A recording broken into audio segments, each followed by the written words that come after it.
Oubliez les gros titres, ce deal n'a pas voulu faire de bruit, mais il a tout changé. À première vue, c'est un accord militaire comme tant d'autres. Un nouveau contrat d'armement, des chiffres qui circulent, une armée africaine qui s'équipe, mais dès qu'on regarde d'un peu plus près, quelque chose cloche. Les armes tapageuses, les images spectaculaires, les discours martiaux, tout ça est absent. Pas de grandes déclarations sur la sécurité, ni d'envolée sur la défense de la démocratie. Pas de show. Juste des contrats, des plans industriels et une discrétion qui intrigue. On dirait que l'Égypte ne voulait surtout pas que ça se voie. Mais pourquoi? Ce qui rend cet accord si particulier, ce n'est pas le montant dépensé, ni l'arsenal affiché. C'est ce qui a été choisi, ce qui a été repoussé, ce qui a été soigneusement planifié dans l'ombre. Parce qu'ici, il ne s'agit pas vraiment d'acheter des armes, il s'agit de décider, à long terme, qui contrôle la survie quand la guerre s'installe et que les alliances commencent à vaciller. Quand l'aide étrangère tarde ou s'arrête, qui tient encore debout? Voilà la vraie question. L'Égypte n'a pas cherché à impressionner avec des avions rugissants ou des tanks rutilants pour la télévision nationale. Non, sa demande prioritaire était bien plus modeste et bien plus révélatrice. Un système moderne de défense anti-aérienne à courte portée, pensé pour repérer et neutraliser les drones, ces menaces invisibles mais omniprésentes qui hantent les conflits récents. Ce choix en dit long. L'Égypte a compris que l'effondrement d'une armée n'arrive pas d'un grand coup, mais d'une usure lente, sous la pression constante de l'ennemi. Mais ce n'est que la première couche. Car ce que l'Égypte vise vraiment, ce n'est pas la protection ponctuelle, c'est l'autonomie. Elle ne se contente plus d'acheter des solutions provisoires. Elle veut fabriquer, localement, sa survie, loin des leviers de contrôle extérieurs. Derrière ce silence apparent, c'est un modèle industriel africain qui émerge, capable de bouleverser l'équilibre des pouvoirs sur le continent. Si on ne comprend pas ce qui se joue ici, on reste prisonnier des anciennes dépendances, vulnérable au moindre choc international. Mais si ce contrat est différent, c'est parce qu'il pourrait ouvrir une nouvelle voie pour toute l'Afrique. Prêt à voir ce qui se cache derrière ce deal discret? Plongeons dans les détails pour comprendre pourquoi ce contrat pourrait transformer toute l'Afrique. Ce n'était pas une question de prestige, mais de survie à long terme. Pendant des décennies, le réflexe en Afrique a été d'acheter des armes brillantes, de quoi remplir les défilés et rassurer l'opinion. Mais l'Égypte n'a pas suivi ce chemin. Pourquoi?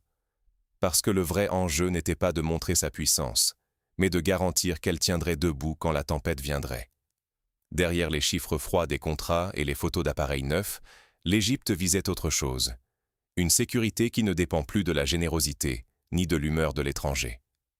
La première demande du Caire n'a pas été un lot d'avions tape à l'œil, mais un système de défense anti-aérienne courte portée. Un choix qui en dit long. Ce qui inquiète l'Égypte aujourd'hui, ce ne sont pas les grandes offensives classiques, mais ce cauchemar silencieux des drones et des frappes précises, qui épuisent, qui harcèlent, qui ne cherchent pas la victoire spectaculaire, mais l'usure lente. Cette guerre d'aujourd'hui n'a plus rien à voir avec les affrontements d'hier. Les drones rendent la survie quotidienne des armées presque impossible. Ils frappent, quand on s'y attend le moins, sapent le moral, désorganisent les plans, tout en restant bon marché et faciles à remplacer. Résultat, même les forces les mieux équipées découvrent un nouvel ennemi, invisible, persistant, qui les force à dépenser sans fin pour tenir le terrain. L'objectif n'était pas de dominer, ni d'impressionner les voisins. L'objectif, c'était le silence aérien. Éteindre ce bruit de fond moderne qui tue à petit feu. Installer un bouclier invisible qui permettrait enfin de respirer. Car ignorer cette réalité, c'est risquer bien plus qu'un revers temporaire. C'est accepter l'effritement lent de ses capacités militaires, jusqu'à devenir vulnérable, dépendant, impuissant sous la pression invisible des ruptures d'approvisionnement ou des sanctions déguisées. Ce n'est pas un scénario de cinéma. C'est le quotidien de tous les conflits prolongés, où l'attention internationale s'évapore, où les contrats se retiennent, où les livraisons s'espacent, et où, soudain, l'armée découvre que sa force n'était que louée, jamais acquise. L'Égypte, instruite par son histoire, a vu le piège venir. Fixer le ciel, oui, mais immédiatement, Elle a déplacé la conversation loin des armes spectaculaires vers quelque chose de beaucoup moins visible. Les chaînes de production, les usines, la capacité à fabriquer. Car une fois le ciel sécurisé, la vraie question commence. Comment tenir quand la guerre s'enlise et que, partout ailleurs, les stocks fondent? Les victoires éclatantes n'existent plus. Seul compte l'endurance et la capacité à durer. C'est là où la stratégie égyptienne devient révolutionnaire. Elle ne s'est pas contentée de chercher des réponses pour aujourd'hui. Elle a posé la question que tout le monde redoute. Qu'est-ce qui décide vraiment de la survie d'une armée quand le soutien extérieur ralentit, quand les alliés hésitent, quand la logistique étrangère devient un levier politique? La réponse, ce ne sont pas les armes en vitrine, c'est la munition, l'alimentation continue du front, sans laquelle tout s'arrête. En refusant de se limiter à la défense anti-aérienne, l'Égypte a pointé du doigt la fragilité centrale de presque toutes les armées africaines. Leur dépendance à des chaînes extérieures, longues, coûteuses, imprévisibles, souvent hostiles sous pression. Et elle a décidé que cette dépendance, ce serait désormais le problème à résoudre. Mais pour l'Égypte, la défense anti-aérienne n'est qu'un début. Que prépare-t-elle vraiment? L'enjeu n'est pas de gagner vite, mais de ne pas s'effondrer lentement. Trop souvent, dans les guerres modernes, ce n'est pas le courage ou la technologie de pointe qui détermine l'issue, mais la capacité à tenir, à durer, à maintenir le flux de munitions et de matériel quand tout s'enlise. L'artillerie, les munitions, voilà ce qui fait la différence entre un pays qui résiste et un pays qui cède. Regardez n'importe quel conflit prolongé. La bravoure ne compense jamais la panne de logistique. Les uniformes et les drapeaux ne suffisent pas si, au bout de quelques semaines, les canons se taisent faute de projectiles. Le vrai test d'une armée, ce n'est pas l'instant du choc, c'est la capacité à traverser l'usure du temps. Mais là où beaucoup voient la solution dans l'achat frénétique de stocks, l'Égypte a identifié la racine du problème, la dépendance chronique à l'importation.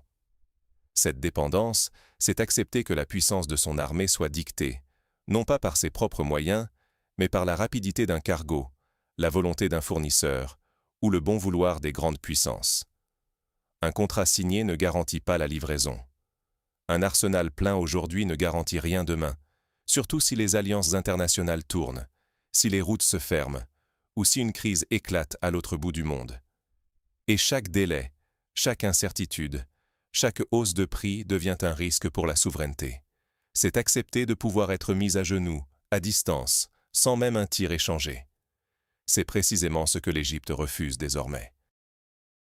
Plutôt que d'aligner les commandes, le Caire a fait un choix radical. Investir massivement dans la fabrication locale de munitions, surtout pour l'artillerie, là où les besoins sont à la fois massifs et continus. Les premières priorités? Construire des usines capables de produire en flux constant des obus et des cartouches, non pas comme une réserve d'urgence, mais comme un poumon industriel.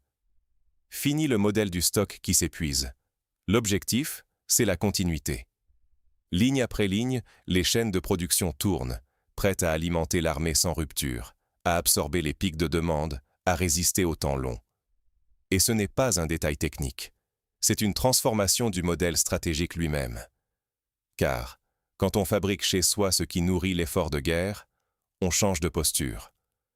On efface la peur du goulot d'étranglement. On neutralise les manœuvres de pression qui parasitent les importations. Et surtout, on crée un précédent pour tout un continent. L'Afrique n'est pas condamnée à quémander sa survie militaire à l'extérieur. Il est possible de bâtir, sur son sol, l'assurance de tenir, jour après jour, quelles que soient les turbulences du monde. Mais ce choix, il faut bien le comprendre, n'est pas qu'une affaire de souveraineté nationale. Il y a un risque immense à rester prisonnier des fournisseurs étrangers. C'est permettre à d'autres de tenir, entre leurs mains, le bouton on/off de votre sécurité. Ce n'est même plus une question de rapport de force. C'est accepter que, par un simple retard administratif, une consigne politique ou une fluctuation du marché, toute une armée puisse se retrouver impuissante. L'autonomie industrielle, ce n'est pas du luxe. C'est la condition même de l'endurance stratégique. Alors, pourquoi l'Égypte va-t-elle plus loin? Pourquoi produire au-delà de ses besoins? Qu'y a-t-il derrière cette montée en puissance industrielle? C'est là que la question devient inévitable. Ce n'est plus seulement la survie égyptienne qui est en jeu, mais celle de tout un continent. Quand on regarde de près, la production militaire en Égypte ne s'arrête pas aux frontières du pays. Les usines qui sortent de terre, les chaînes d'assemblage, les partenariats techniques, tout est pensé pour aller au-delà de l'autosuffisance. L'objectif n'est pas seulement de renforcer la défense nationale, mais de créer un véritable hub industriel pour l'Afrique, où l'Égypte devient le point d'ancrage d'une nouvelle ère. C'est là que tout change. Dans l'ancien modèle, chaque État africain devait mendier auprès de fournisseurs lointains, dépendre de délais interminables et de décisions arbitraires imposées de l'extérieur. Aujourd'hui, avec ce nouveau centre de gravité, l'équilibre bascule.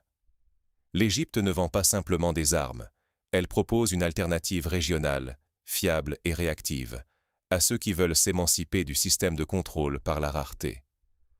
On voit déjà se profiler la mise en place de sociétés de production et d'exportation communes, où la technologie, la maintenance et même la formation sont intégrées et partagées à l'échelle africaine. Ici, la force n'est pas dans la confrontation, mais dans la constance, une infrastructure qui livre, qui ne flanche pas sous la pression internationale et qui tisse, discrètement, des liens de confiance. Plus important encore, la fiabilité devient une forme d'attraction. Quand une source d'approvisionnement prouve sa solidité, naturellement, d'autres États s'alignent. Non pas par persuasion ou propagande, mais parce que, tout simplement, c'est le choix rationnel pour survivre dans un environnement incertain. L'Afrique découvre alors un nouveau modèle. Ne plus dépendre d'un centre dominant et d'une périphérie soumise, mais tisser un réseau où chaque pays peut, à son tour, devenir producteur, partenaire ou exportateur. L'influence ici ne se proclame pas. Elle se fabrique, littéralement, au sens industriel du terme. Les chaînes d'approvisionnement ne sont plus des chaînes de dépendance, elles deviennent des routes de circulation du pouvoir. Pour les pays qui hésitent encore à adapter leur modèle, le risque est immense. L'ancien système, fondé sur le contrôle des flux par la distance, les quotas ou les embargos, s'effrite de plus en plus vite. Ceux qui restent attachés à cette logique verront leur influence diminuer, car la rareté n'est plus une arme efficace. Désormais, la résilience se trouve dans l'intégration locale, la diversification des sources et la capacité de tenir sur la durée sans supplier quiconque. Chaque nouvelle usine, chaque contrat régional, chaque exportation réussie, grignote un peu plus l'ancien ordre et donne à l'Afrique du temps, de l'autonomie et du poids politique. On arrive alors à une évidence. Cette transformation silencieuse n'aurait jamais pu voir le jour sans un bouleversement profond dans les alliances et la gestion de la confiance. Parce qu'au fond, ce nouvel ordre ne repose pas sur de grandes déclarations, mais sur des intérêts partagés et des risques assumés en commun. Et c'est justement cette dynamique que nous allons explorer maintenant. Comment la confiance, ou plutôt la nécessité, a redessiné les cartes du partenariat africain. Le secret? Multiplier les options, pas les mettre. C'est toute la leçon que l'Égypte est en train de donner avec cette stratégie étonnamment froide. Il ne s'agit pas de changer de dépendance, mais de la fragmenter. Beaucoup auraient cru qu'en se tournant vers la Turquie, l'Égypte avait simplement troqué un fournisseur contre un autre, ou qu'elle cherchait une nouvelle amitié. Mais c'est une erreur d'analyse. Ce partenariat ne repose ni sur une affinité politique, ni sur une vision commune à long terme. Il est bâti sur l'intérêt vital et une inquiétude partagée, celle de ne plus jamais être à la merci d'un seul acteur. L'innovation ici, c'est de découper la chaîne de dépendance en autant de morceaux que possible. Les armes, la formation, l'approvisionnement en pièces, la technologie, chaque segment vient désormais d'une source différente. Là où l'on ne peut pas produire localement, on diversifie les fournisseurs. Mais surtout, l'Égypte mise sur l'internalisation des maillons les plus fragiles. Par exemple, la capacité à fabriquer des munitions sur place ou à entretenir ses propres équipements, loin des pressions extérieures. Ce n'est pas la neutralité. C'est bien plus radical. Une forme d'isolation face à la volatilité mondiale, à la pression des sanctions, aux blocages imprévus. Pourquoi est-ce si puissant? parce que le levier de la contrainte ne fonctionne que lorsqu'il est concentré. Quand un seul fournisseur contrôle tout, des pièces de rechange à la formation, il suffit d'un appel ou d'un embargo pour tout arrêter. Mais si chaque composant, chaque savoir-faire, chaque consommable vital a été réparti entre plusieurs partenaires et que les segments les plus critiques sont rapatriés à la maison, alors la pression devient coûteuse, lente, incertaine. L'Égypte peut alors dire non, temporiser, absorber les chocs, sans provoquer ni confrontation, ni rupture ouverte. C'est la stratégie de la redondance discrète. Plus il y a de plans B, moins on peut être pris en otage. Et ce n'est pas un hasard si tout cela se fait dans la plus grande discrétion. On n'annonce pas l'isolation, on la laisse fonctionner en silence. Moins on attire l'attention, moins la résistance s'organise contre ce changement structurel qui ronge, morceau par morceau, l'ancien système de contrôle. La vraie menace pour l'ordre établi n'est pas une course à l'armement visible, ni une déclaration fracassante. C'est la normalisation tranquille de l'autonomie industrielle. Quand l'Égypte prouve qu'on peut sortir de la dépendance sans s'isoler, sans s'effondrer, sans choisir un camp, c'est tout un continent qui commence à recalculer ses options. D'autres États n'auront peut-être pas la capacité de tout fabriquer, mais ils voudront se rapprocher de ceux qui y parviennent, ou aligner leurs routes commerciales sur les partenaires fiables. Des écosystèmes émergent, de nouveaux réflexes s'installent, et lentement, l'Afrique cesse d'être la fin d'une chaîne logistique globale pour devenir un acteur qui peut résister aux ruptures imposées depuis l'extérieur. Le risque, pour ceux qui ne voient pas ou n'adoptent pas cette logique, c'est de rater le dernier wagon vers l'autonomie et de se retrouver vulnérable face aux mêmes leviers, aux mêmes surprises, quand la prochaine crise éclatera. La dépendance n'est plus une fatalité. La survie devient manufacturable. Et c'est justement là que tout bascule. Parce que si ce modèle cesse d'être une exception et devient la règle, alors l'équilibre du pouvoir en Afrique ne sera plus jamais le même. Alors, que se passera-t-il quand ce modèle deviendra la norme et non l'exception en Afrique? La dépendance n'est plus inévitable. Qui osera en sortir?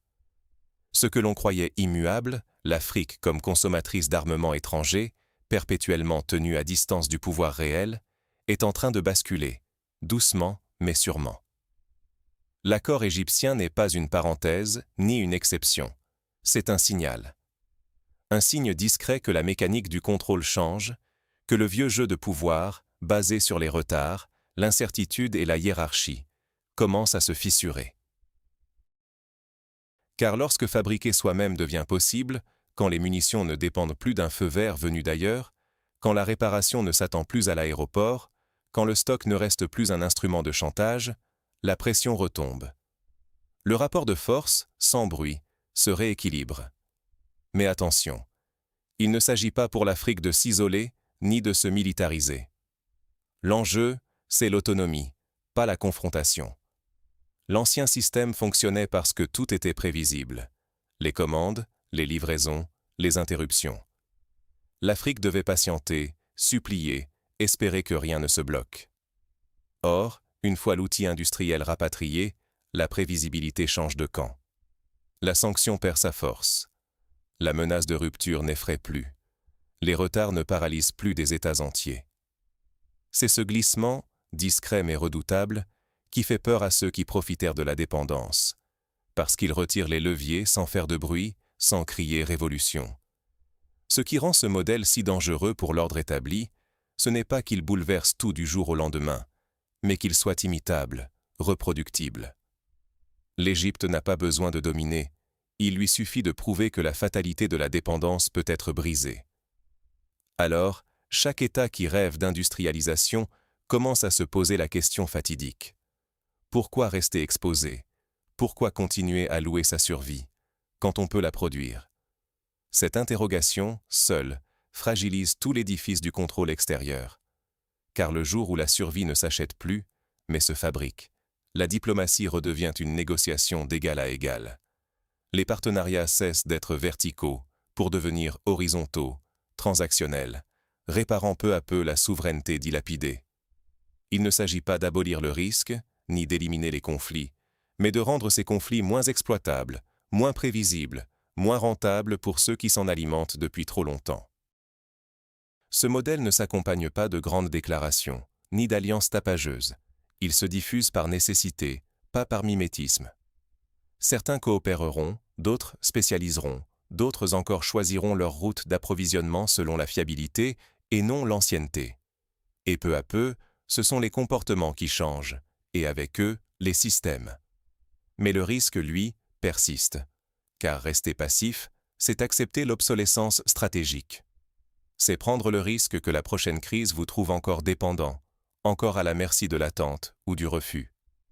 Agir, au contraire, c'est reprendre en main son destin, se donner le temps, la flexibilité, la dignité de choisir. Voilà le dilemme posé à tous les gouvernements africains. La survie peut désormais se fabriquer, alors pourquoi continuer à la louer? Et vous, qu'en pensez-vous? Est-ce que d'autres nations vont suivre l'exemple égyptien? La souveraineté, est-ce un rêve ou une nécessité? Dites-le nous en commentaire. Si ce genre de vidéo vous intéresse, abonnez-vous et activez la cloche. Ici, on parle de ce que personne n'ose aborder. La vérité crue sur l'histoire, la stratégie et la grandeur passée et à venir de l'Afrique. Merci d'avoir regardé et à très bientôt pour de nouveaux décryptages.